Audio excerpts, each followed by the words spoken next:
The very first person I came to, which is kind of crazy, is Mia, which is Hadley's little sister. And so she was crying and I thought she was injured. So I'm looking for scrapes, cuts, bruises, anything to know what's going on with her. And finally, after a few seconds, I realized she wasn't hurt. She was just scared and afraid. And she didn't know where her mom was. Her aunt, she just kept telling me she was at the parade with her aunt and her mom. So I told her that there's a lot of people hurt, so we have to go see what we can do.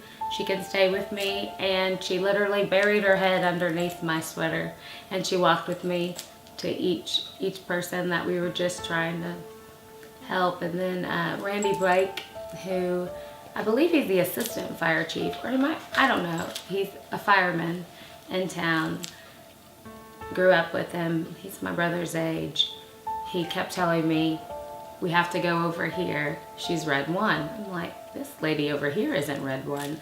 You know, she has a cut, but she's not red 1. But he was talking about my mom, so I had no idea what he was saying. And he said it was my mom, but you know, you can't register that out there. And so I did not know it was her until, you know, we flipped her over, which I was saying out loud, this lady's gonna bleed out. Her blood is clotting on the ground. We just need to move along. Like, there's only so much you can do. And my dad was right there. I didn't even realize he was standing right over her. But in the mad chaos, I mean, you couldn't see anything. So that was interesting when you turn the lady that you say, well, she's not gonna make it. You turn over and you realize it's your mom.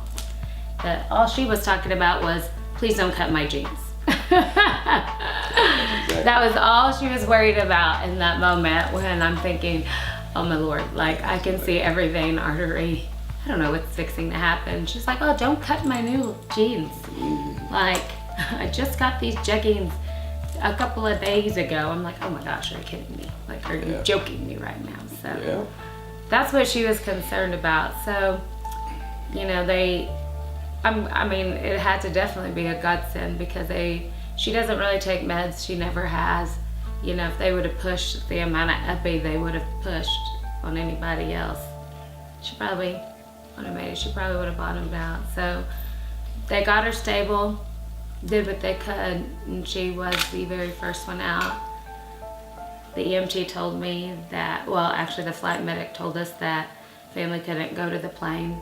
I will tell you that Randy Blake told them very firmly she's walking her mother to the plane. So they let me help load her on the helicopter.